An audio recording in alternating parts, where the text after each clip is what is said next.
Good morning. Good to see y'all this morning. You notice that your usual teacher is not here today. Although we are both bald, we are different. Chip is on his way back from spending him and Lori spending time with the grandbabies, and so they're coming down from North Carolina, and so he asked me if I'd step in today. So I'll be with you today, and then he'll take over wherever we stop next week. So it's good to see y'all. I hope everyone had a Merry Christmas, had a good time with your family, and enjoying the holidays and whatnot.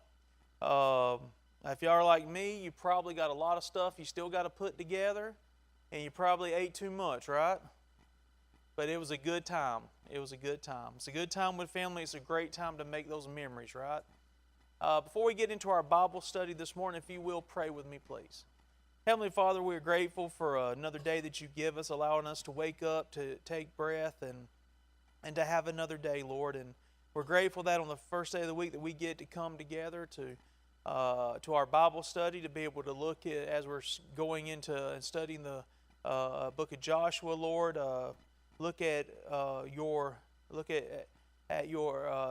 power, your presence, Lord, your willingness to keep your word and to always keep the promises that you make to us. We just ask you as we go into this study of Joshua 3 and wherever else we can go this morning, Lord, that we will take what we can take from it to apply to our lives, and just help us, Lord, each day to be your lights in this world. In your Son's name, amen. All right, so what we've seen up to this point, we are at the doorstep, and now we have sent some people in to look and see what things look like into Jericho. We found out a couple of things about the perception that these people have about the Israelites, and it's now at this point that they have now went back and they've told Joshua the things that they have learned, and now we're getting ready to cross over the Jordan. And so this morning we're going to start in Joshua chapter 3, and we're going to just see how far we can get. I told Chip wherever we stop, I'll tell him, and then he can pick up from there, and we'll look at it at that point. So as we get in and we begin chapter 3 here, Israel is getting ready to cross the Jordan. Now we know that the Jordan River, it was the boundary, right? It was the boundary going into what we call the Promised Land, right? Yes. Now we've been there before, right? We got there before, but then they didn't have enough faith, right? And they had to leave and go their 40 years of wandering. But now here we are. We're back here, and this is fixing to become reality. Everything that's been talked about, everything that's been discussed, all the various blessings and curses that God has given them, they have been prepared for this moment, and now it is here. Can you imagine the anticipation that they would have? If you're one of these people, what's probably going through your mind right now? Excitement, okay? Kind of like a kid on Christmas morning, right? In a sense. For those who had complete faith in God, it's that excitement. It's, you know what, I can't wait. I don't know what's in that box, but hey, something incredible in that box, right? And I can't wait to tear into it. And so with it, here they are. And so verse 1, then Joshua rose early in the morning, and they set out from Acacia Grove, and they came to the Jordan, and he and all the children of Israel, and lodged there before they crossed over. So it was after 3 days that the officers went through the camp, and they commanded the people, saying, when you see the ark of the covenant of the Lord your God, and the priests, the Levites, bearing it, then you shall set out from your place and go after it. Yet there shall be space between you and it, about 2,000 cubits by measure. Do not come near it, that you may know the way by which you must go, for you have not passed this way before. So here he says, all right, this is fixing to get going, and the Ark of the Covenant, it's fixing to go, and you're going to follow behind it. but you can't get close to it. You're going to have to stay about 2,000 cubits by measure behind it. Anybody know about what that equals out to as far as distance? About how far back they were to be from the ark?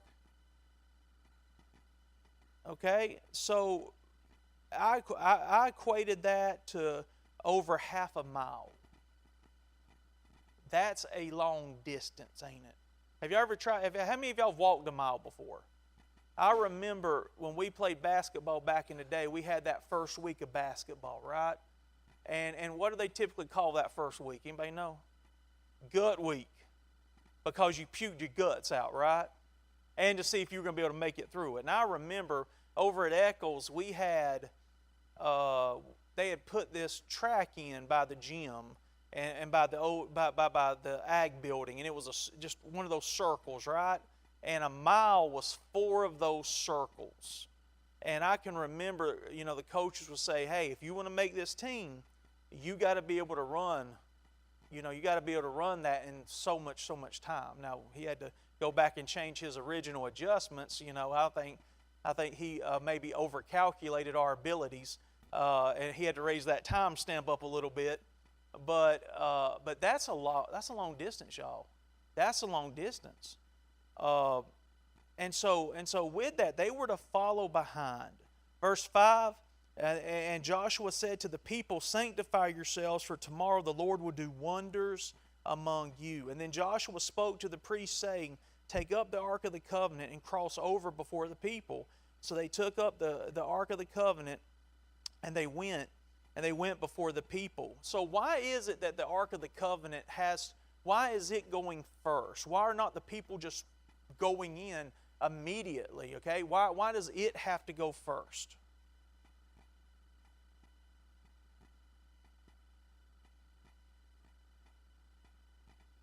Well, the Ark of the Covenant, what did it represent? It represented God. What did God say He was going to do? He was going to be with them. And so by them leading and going first, this is God saying, keeping His word, right? This is God saying, I didn't forsake what I told you I was going to do. I'm going to go first. Now, in a little bit, we're going to get to what happens when when the priests step into the river in a second. But here's God, and He's going before them, y'all. And this was a physical symbol of God's presence. And so what God is saying here is He's fighting for them. Okay? I am with you. I told you I would give you this land, right? And even though you don't did Israel have the best military, by the way? No, they didn't have the best military. Okay? Did they have the best weaponry? Probably not. There's going to be other places that are going to have more infrastructure. There's going to be other places with probably more metal as far as weapons and that type of stuff, more metallurgy, so to speak. But God said that none of that stuff matters because I'm going to be with you. I'm going to lead you, and that is going to be the difference. That's going to be the difference. So how do you think the Israelites felt knowing that God was before them going ahead of them? Oh my goodness, absolutely. You think about the things that they have seen God do, correct?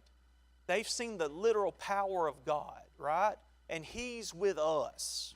It's like back in the day, you have these debates, these kids, one of the debates that the kids love to have is, who's a better basketball player, Michael Jordan or LeBron James, right?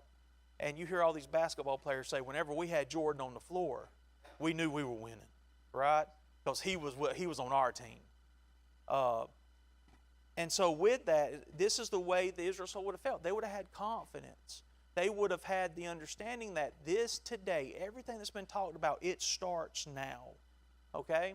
All right, so let's keep going. And the Lord said to Joshua, this day I will begin to exalt you in the sight of all Israel, that they may know that as I was with Moses, so I will be with you. So God says, I'm going to start to exalt you today. Why was that important? Why did Why was that important for God to make sure that Joshua was exalted in the sight of the people?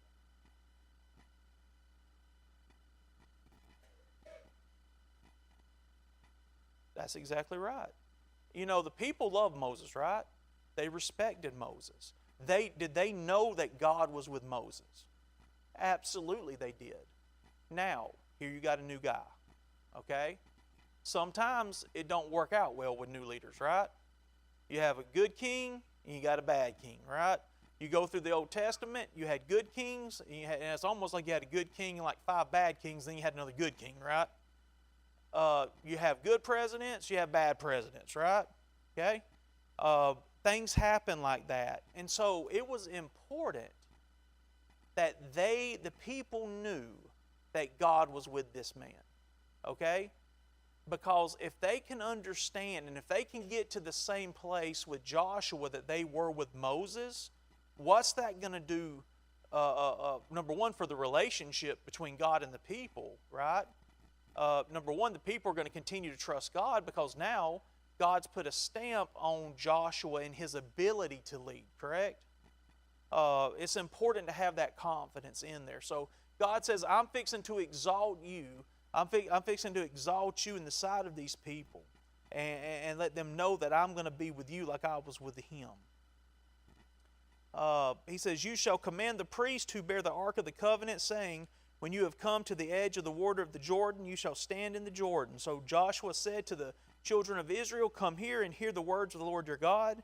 And Joshua said, by this you shall know that the living God is among you, and that he will without fail drive you out from before the Canaanites and the Hittites and the Hivites and the Perizzites and the Girgashites and the Amorites and the Jebusites. Y'all, there's just a lot of ites in this land. You think they got confused? My goodness. Behold, the ark of the covenant of the Lord of all the earth is crossing over before you into the Jordan. Now therefore, take for yourselves 12 men from the tribes of Israel, 1 man from every tribe, and it shall come to pass, as soon as the soles of the feet of the priest who bear the ark of the Lord of all the earth, shall rest in the waters of the Jordan, that the waters of the Jordan shall be cut off, and the waters that come down from upstream, and they shall stand as a heap. So it was when the people set out from their camp to cross over the Jordan, that the priests bearing the ark of the covenant before the people, and as those who bore the ark came to the Jordan, and the feet of the priest who bore the ark dipped into the edge of the water, for the Jordan overflows all its banks during the whole time of harvest, that the waters which came down from upstream stood still and rose in a heap very far away at Adam. So the waters that went down into the sea of the Arabah, the salt sea, failed, and they were cut off, and the people crossed over opposite Jericho.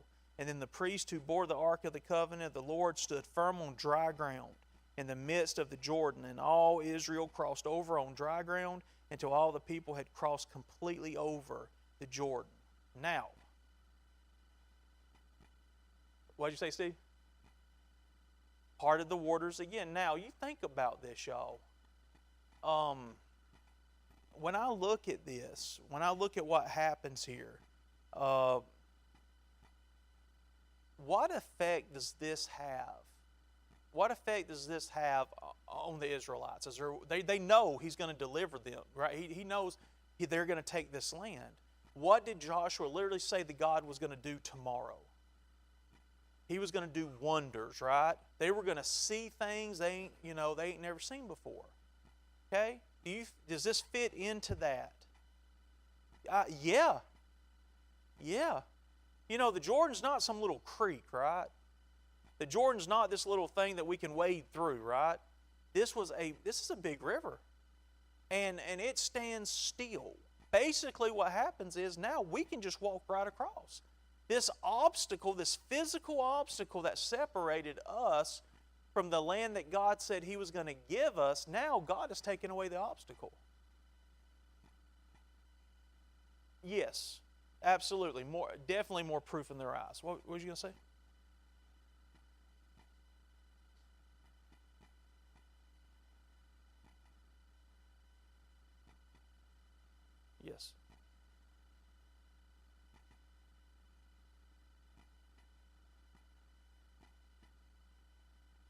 That's right. That's right. So I mean, people had talked about the Red Sea, right? People had talked about the Red Sea crossing, and there were people in the lives of the adults at this time. Their parents had said, you just don't understand how incredible this was to see this sea literally parted. And they heard it, and they heard it, and they heard it.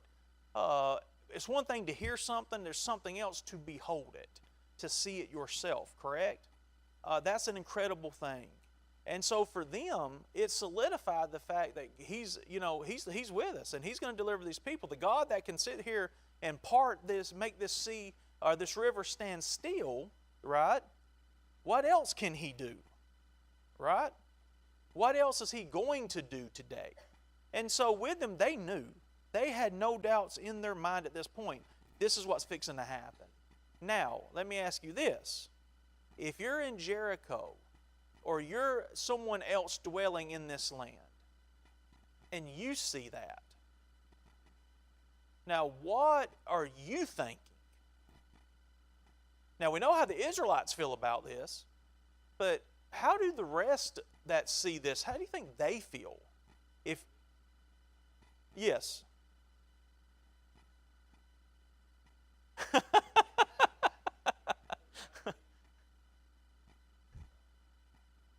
Saying you want to convert to Judaism? Is that what you're saying?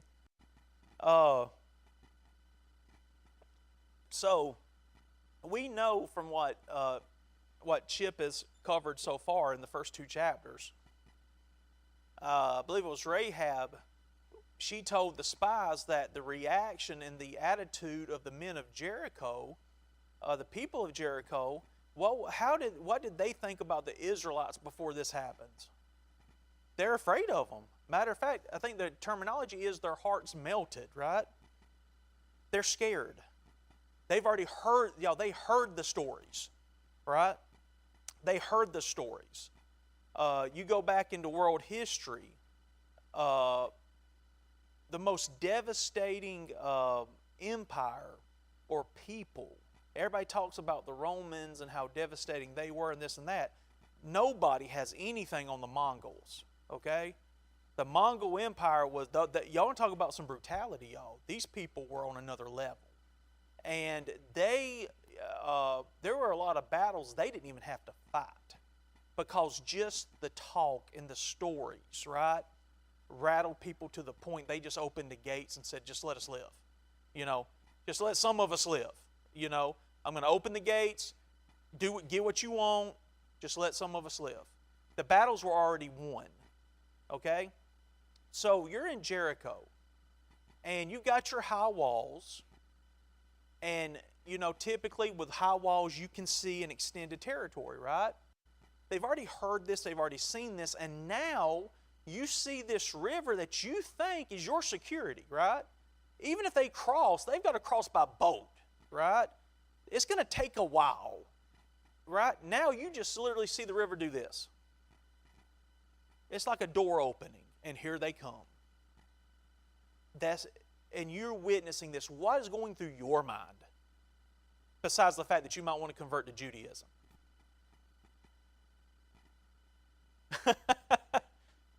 What's amazing to me is you don't look at this and say, guys, pack up the stuff, we're going that way.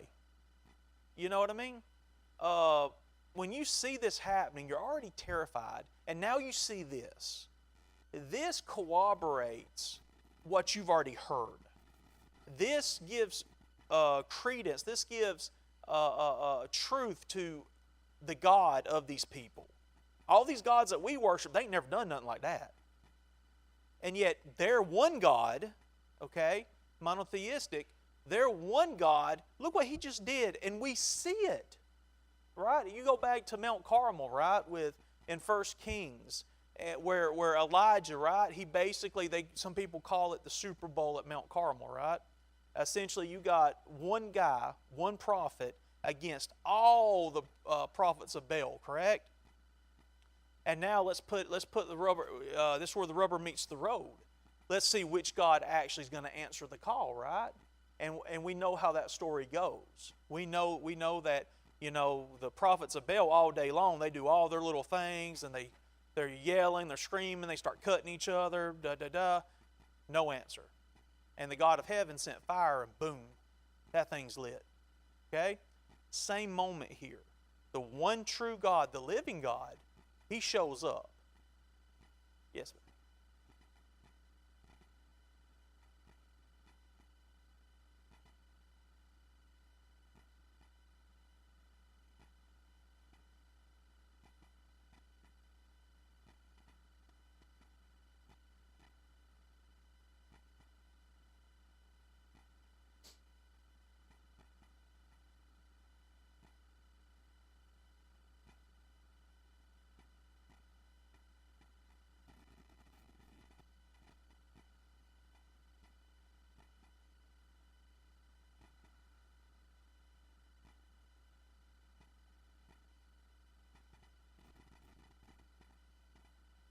Yes.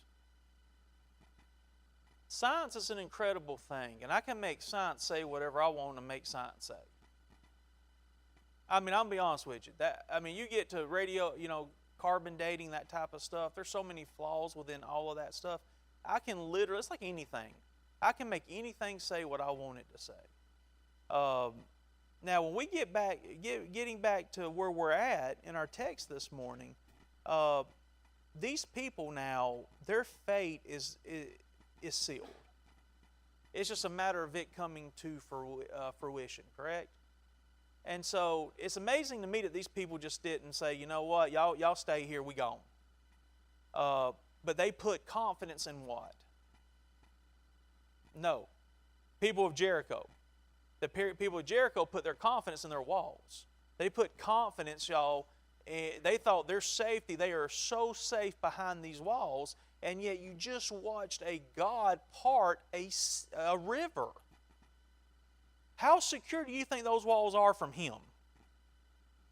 You see what I'm saying? They didn't think this through. Clearly they didn't think this through enough. And so after this happens, let's go into chapter 4. And it came to pass that when all the people had completely crossed over the Jordan, that the Lord spoke to Joshua, saying, "Take for yourselves 12 men from the people, 1 man from every tribe, and command them, saying, Take for yourselves 12 stones from here, out of the midst of the Jordan, from the place where the priest's feet stood firm. You shall carry them over with you, and leave them in the lodging place where you lodge tonight." And then Joshua called the 12 men whom he had appointed from the children of Israel, 1 man from every tribe, and he said to them, "Cross over before the ark of the Lord your God into the midst of the Jordan, and each one of you take up a stone on his shoulder according to the number of the tribes of the children of Israel, that this may be a sign among you when your children ask in time to come, saying, What do these stones mean to you? And you shall answer them that the waters of the Jordan were cut off before the ark of the covenant of the Lord when it crossed over the Jordan. The waters of the Jordan were cut off, and these stones shall be a memorial to the children of Israel forever."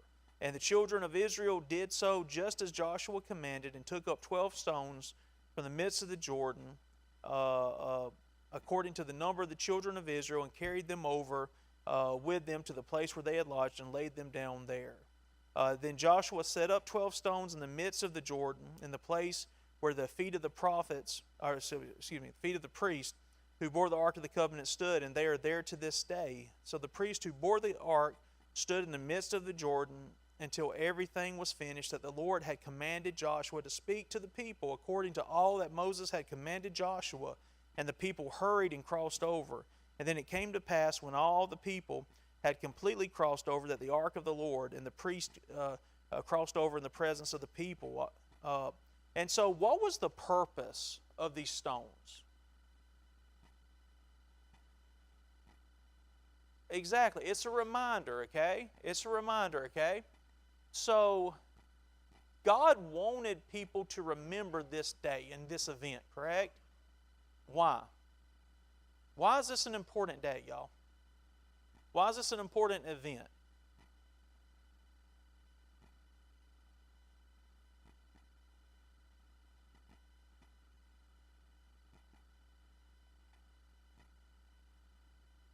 That's right.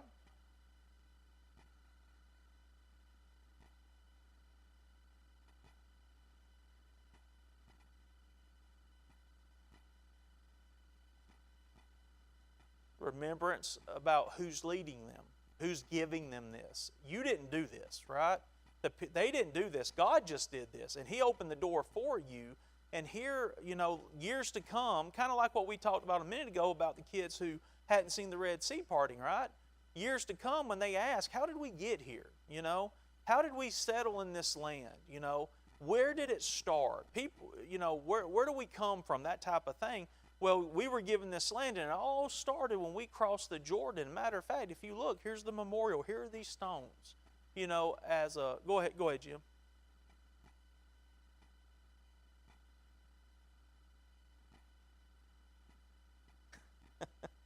Well,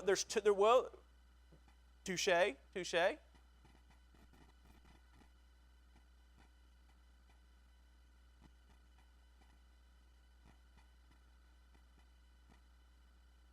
Well, there's two thoughts of that, okay? I would say there's two thoughts. One, you definitely got those people, you would have some people that are like, okay, it's standing still, but how long is it going to stand still?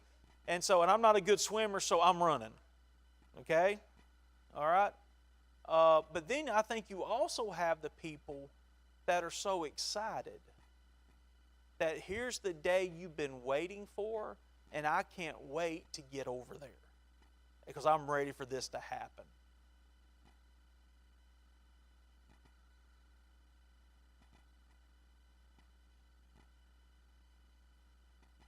That's right. That's right. That's right. That's right. That's right. Keep the herd flowing, right?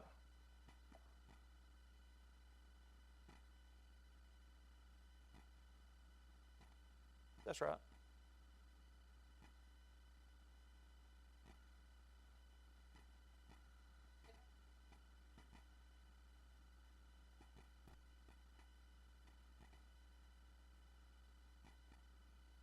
Yes.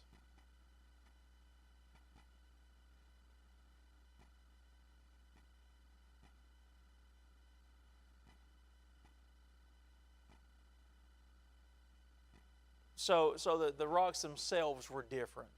Maybe because of erosion or whatever you want to call it, they had a different texture, different look, possibly than the rocks that are exposed to the sun all day long and whatnot. Yeah, okay, and then you'd ask that question. Well, my question would be, why are there 12 random? Why are there 12 stones stacked up, right? But this, y'all, this right here is to remind years later, generations later, this is where we came from. This is what it is. Same thing in our country today. What you think about the principles that our country's been built upon? What, right? Freedom. Well, how do you know what freedom is? Do kids just wake up one day and understand what freedom is? Not at all. Do kids just wake up one day and understand what it means to be a citizen? No, they don't. Someone's got to tell them. Someone's got to teach them, right? Someone's got to let them know that freedom isn't free, right? And that people have given their lives so you can say what you want to say, even if I don't agree with you. And so how do they learn that? People tell them. Important things are passed down. And here is a moment in which a very tangible place, a very tangible something you could touch. Here it is, a reminder of this is where it begins. This is where God told us He was going to give us this land, and here's the marker of when He has delivered. We are here, all right? And so it also is a point of faith as well, okay? To strengthen my faith. He said He would do it, boom, here's the reminder, y'all. Whether we follow through and we stay faithful or not, that's on us. But He has always been faithful to His word. All right. Verse 12, and the men of Reuben and the men of Gad and half the tribe of Manasseh crossed over armed before the children of Israel as Moses had spoken to them. Why was this a big moment? Why is this important that these three groups are there? I was gonna see who remembered from our trip through Numbers. So they had been given. They wanted those initial kings that had been defeated on the other side of the Jordan, right, in that land that had been taken. the men of Reuben, the tribe of Reuben and Gad, and half the tribe of Manasseh, they wanted those lands, right? And there was a concern that if we give them these lands before we take the bulk of the land, what might these people do?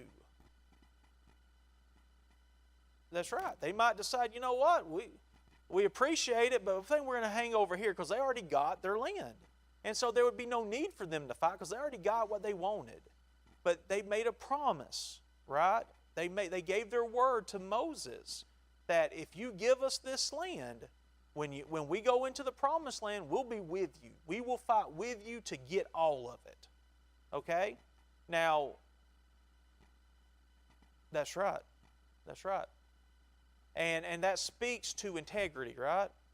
Here's a people, y'all. Here's a people that said something, they followed through.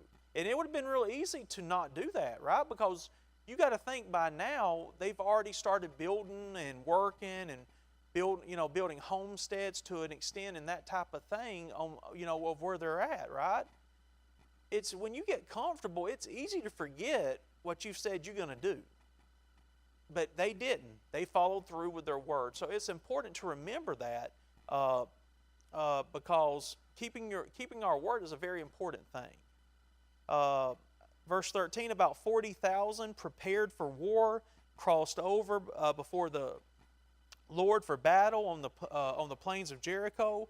On that day the Lord exalted Joshua in the sight of all Israel, and they feared him as they had feared Moses all the days of his life. Now, what does that mean they feared him? Does that mean that he was an authoritarian and they were scared to death of him?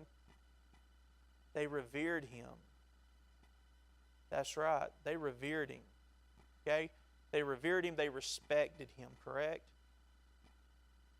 That's right. That's right. Then the Lord spoke to Joshua, saying, command the priest who bear the ark of the testimony to come up from the Jordan. And Joshua therefore commanded the priest, saying, come up from the Jordan. And it came to pass, when the priest who had bore the ark of the covenant of the Lord had come from the midst of the Jordan, that the soles of the priest's feet touched the dry land, that the waters of the Jordan returned to their place and overflowed all its banks as before. Now the people came up from the Jordan on the 10th day of the first month, and they camped in Gilgal on the east border of Jericho. And those 12 stones which they took out of the Jordan, Joshua set up in Gilgal. And then he spoke to the children of Israel, saying, when your children ask their fathers in time to come, saying, what are these stones? Then you shall let your children know, saying, Israel crossed over this Jordan on dry land. For the Lord your God dried up the waters of the Jordan before you until you had crossed over, as the Lord your God did to the Red Sea, which he dried up before us until he had crossed over, that all the peoples of the earth may know that know the hand of the Lord, that it is mighty, that you may fear the Lord your God forever. And so here we have, they have crossed over. The waters have now went back to normal. They're in the promised land, and now it's just moving forward, correct? Now it's just to go in and take it and do what he says to do. A point of remembrance is here. Always tell your kids this is where it began.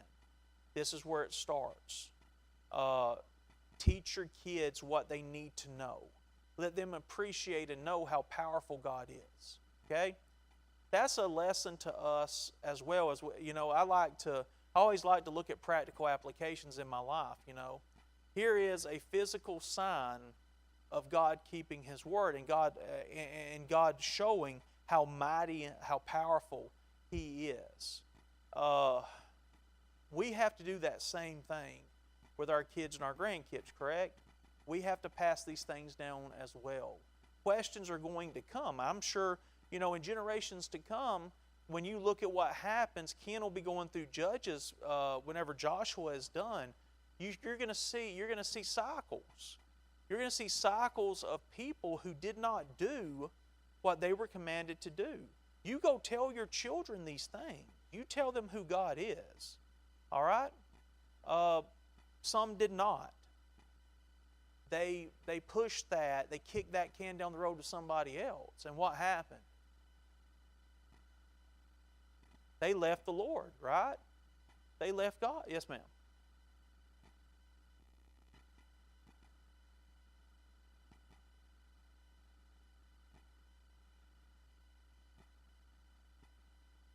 Yes. Right. Right.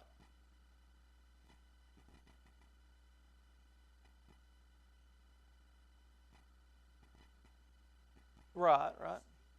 Right. Well, even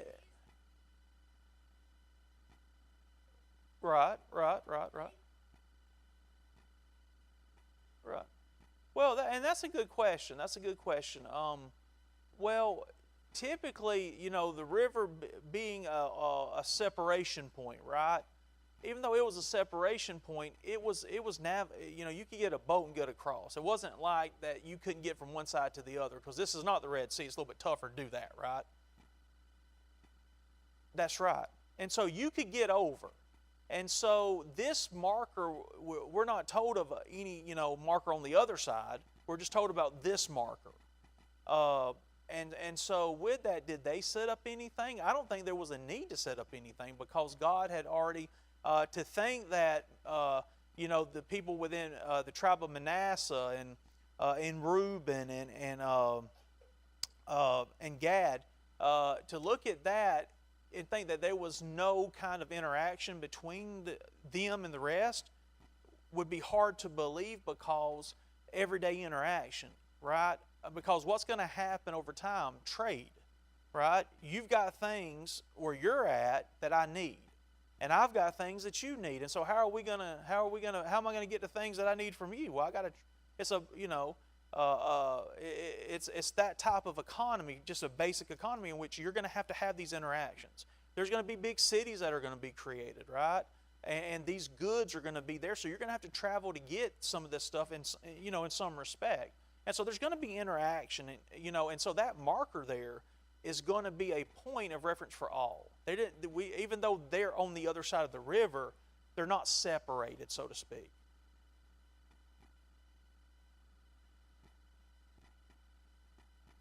Mm-hmm. Right, right. That's right. That's right. That's right. That's right. That's right. Well, but also you have moments where you tell your kids your story about something that you've seen, right? Hey, I remember back when I was growing up, we had a river that was down the road. I mean, you had to ride your bike to it, right? And that was back in a society that you could let your kids get on the bikes and ride down the road, and now I just my kid, if Luca were to ask me, then no way. But we had a place that we used to always swim, and we'd go down without parents or nothing. I mean, it was DFACS would have been calling our parents this day and time. We had swing everything down there, right? And Luca, I'm telling Luca this, but he's like, you know what? I don't know. Where are you talking? So I had to show him, right? You went swimming that? Yes, sir. It looked a little different back then, But what would happen? That's the natural. That's a natural thing that happens. I tell somebody something, but they want to see it. They want to see this place, right? They want to see where it happened, and I'm sure that happened too. Yeah, yeah. Of course, I think that would have been a natural thing that would happen within the relationship between. Hey, you won't believe this. So many years ago, God parted, the river. And there's a memorial set up. Well, Dad, can I go see it? Well, of course. Let's get in the boat. And there it is.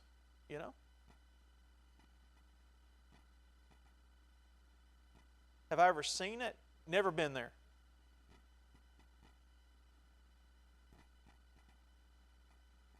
Yes. Yes.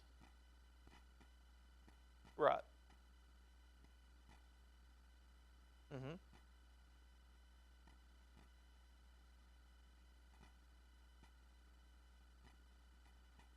Even if, from everything that I've seen, uh,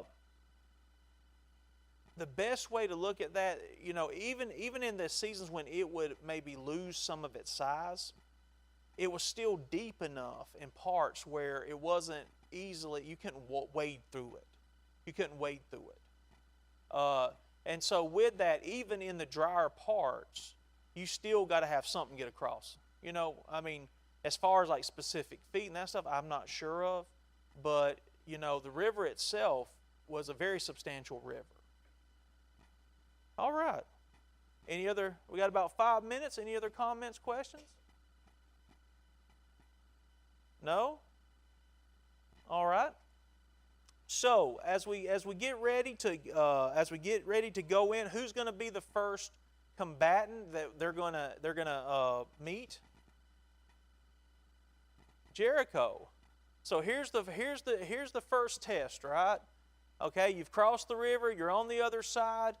Chip will start with chapter 5 next week, where he'll start talking about some things that something's got to happen before that. But eventually we're going to get to Jericho, and here it is. Now the rubber meets the road. Now God is going to start to give them parts. But here's the catch. God has told them what He expects of them, correct? God has told them the attitude that they should have, and He's given them the direction they should go in. The question is, will they do what He tells them? Or will they do what Saul did? You know, Saul was told to do something, right? And he did a lot of it, right? Okay, he was told to, I believe it was Agag, right? He was told to utterly destroy these people, correct? And did Saul destroy a lot of those people? A lot of them. But there's a couple things he didn't do. He followed, but he didn't follow completely. And he started to think, well, we could really use this, and we could really use that. And so God really doesn't want me to get rid of the gold and the animals and this and that. And by the way, here's this king, you know, that we just conquered, and I was told to kill him, but you know what? Let's embarrass him for a little while. You know, that's going to make me look really good. Did that work out for Saul? Not at all. And that's where, and that, y'all, is kind of where we're at. Not only is that where Israel's going to be as they go in to face Jericho, that's where we're at every day. Do I follow what God says, or do I litigate with God? Do I know better than God? Okay? God's told them what you got to do. Now go take it and follow. Now, we have the luxury of knowing what happens, right? Okay? Those are lessons, y'all, we need to apply to our lives, and we need to understand.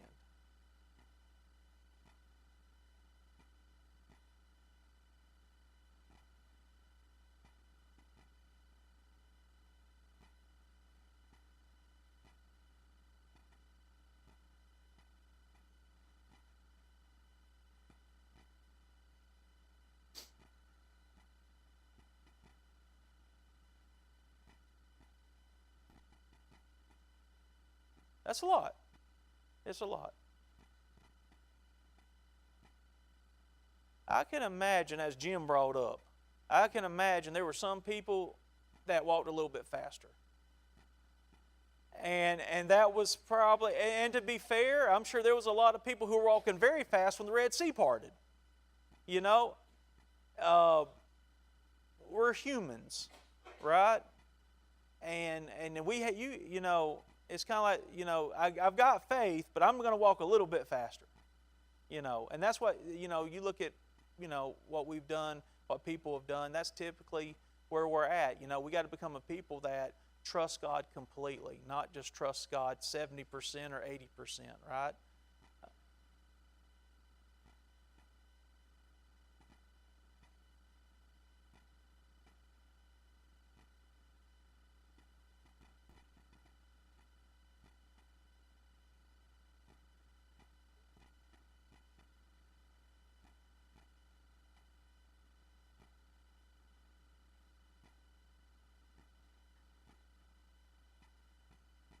You know what? Human nature is human nature, right? We do the same thing, y'all. We do the same thing. Today we're on fire, and tomorrow what? Can He get me through this? Every single day. That's the way we are. We got to be a people that does not box our God in.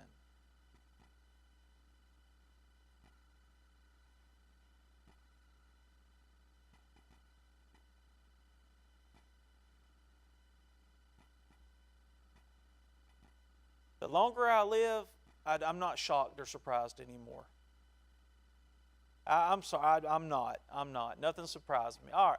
Thank y'all so much, and Chip will pick up in chapter 5 next week. Thank you so much.